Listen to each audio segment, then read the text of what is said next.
Silence for 5 seconds. Businesses face these tough calls all the time, right? Should we take on a big one-time order, even if it's at a lower price? Is it smarter to make a component ourselves or just buy it from someone else? Well, there's a really powerful tool that helps cut through all the confusion. It's called Incremental Analysis. And today, we're going to break down how it helps managers focus on the financial data that actually matters for making these critical decisions. So here's our game plan.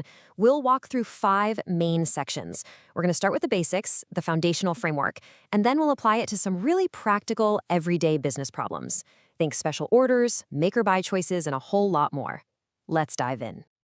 Okay, first things first. Before we can jump into the complex stuff, we have to get the core concepts down. Building this foundation is absolutely crucial because everything else we discuss today will build on it. So let's start right there. Making a solid business decision isn't just about gut feelings. There's a logical process. It's really a 4-step cycle. First, you've got to clearly identify the problem. Then, you lay out all your possible options. Step 3 is making the actual decision. And finally, and this is a big one that people often skip, you have to go back and review the results. Now, where does accounting fit in? Well, it's the MVP in steps 2 and 4. It gives us the hard numbers we need to properly evaluate our choices and then to circle back and see if we actually made the right call. So, what is this thing, incremental analysis? Honestly, the best way to think about it is like a filter for your financial data. It's designed to help you ignore all the noise and focus only on the revenues and costs that will actually change depending on the path you choose. We're looking for the differences, the delta, between the alternatives. If a cost is going to be the same no matter what you decide, then for this decision, it's irrelevant. We can just set it aside. Okay, this concept right here is probably one of the most important and sometimes hardest ideas in managerial accounting. It's the difference between relevant costs and sunk costs. Relevant costs are what you should focus on. They're future costs that will differ between your options. But sunk costs, that's the tricky one. These are costs that have already happened. The money is gone and you can't get it back no matter what you decide to do now. It hurts, but it's in the past. Your decision today about whether to spend more money can't be influenced by that past spending. You have to ignore it. And let me tell you, that can be emotionally very difficult, but it is absolutely essential for making clear-headed, logical decisions. All right, we've got the theory down. Now let's see how this works in the real world with our first case study, the special price order. This is a classic situation. A customer comes to you with a big, one-time order, but they want a price that's way below what you normally charge. The key detail, you've got unused capacity in your factory. Machines and people are just sitting idle. So the question is, do you take the deal? Okay, here are the numbers for our scenario. A company from overseas wants to buy 2,000 of your widgets. They're offering you $11 per unit. Now, you normally sell these for $20 a piece, but your variable cost, the cost of materials and labor to make just one more unit, is only $8. So what do you think? Do we accept this order? Let's break down the analysis using this table. And I want you to focus on that final column, the net income increase. If we accept this offer, our revenues will jump by $22,000. Simple math. 2,000 units at $11 each. At the same time, our variable costs will go up by $16,000. That's the $8 it costs us to make each of those 2,000 units. But here's the most important part. Look at the fixed costs line. It's 0. Why? Because we're using existing idle capacity. Our rents, our insurance, our manager salaries, none of that changes. So those costs are irrelevant to the specific decision. So when you put it all together, what's the final verdict? Well, we bring in an extra $22,000 in revenue and only spend an extra $16,000 to get it.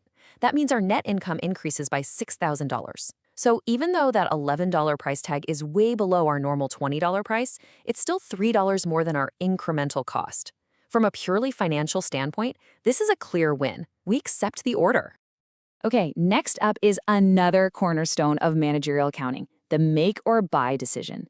This is exactly what it sounds like. Should we manufacture a component part in our own factory, or should we just buy it from an outside supplier? And this is where we introduce a really fascinating concept that can totally flip a decision on its head. We're talking about opportunity cost. So let's set the stage. An external supplier has offered to sell us a component for $8 per unit.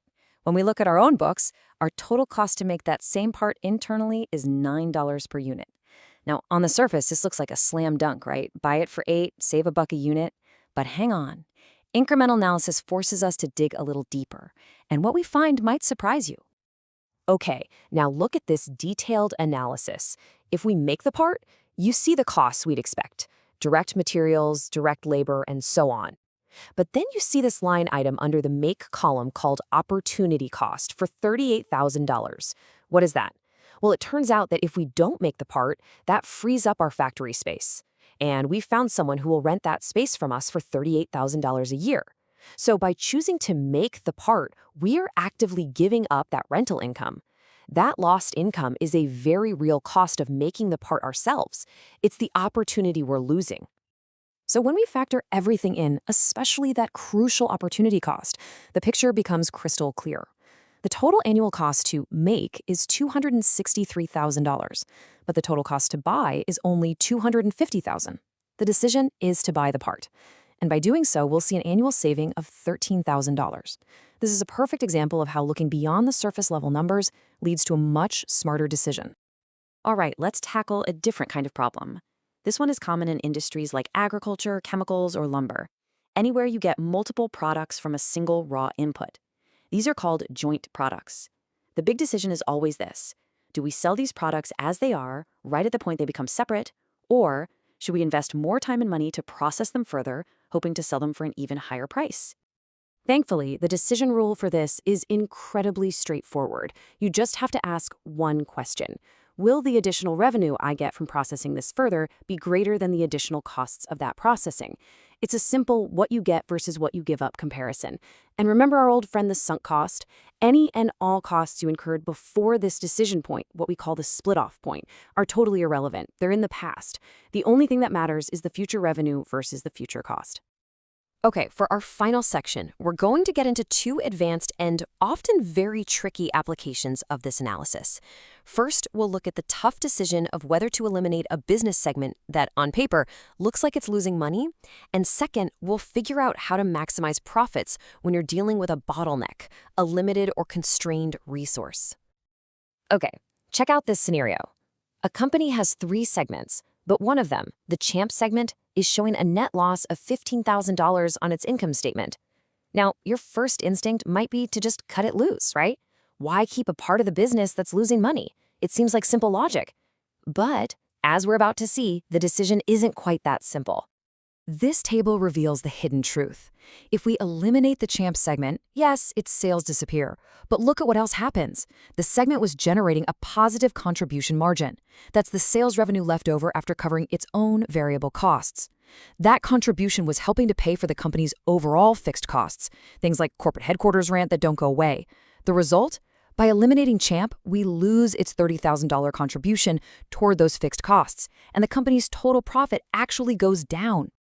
So the final decision here is actually the opposite of what you might first think.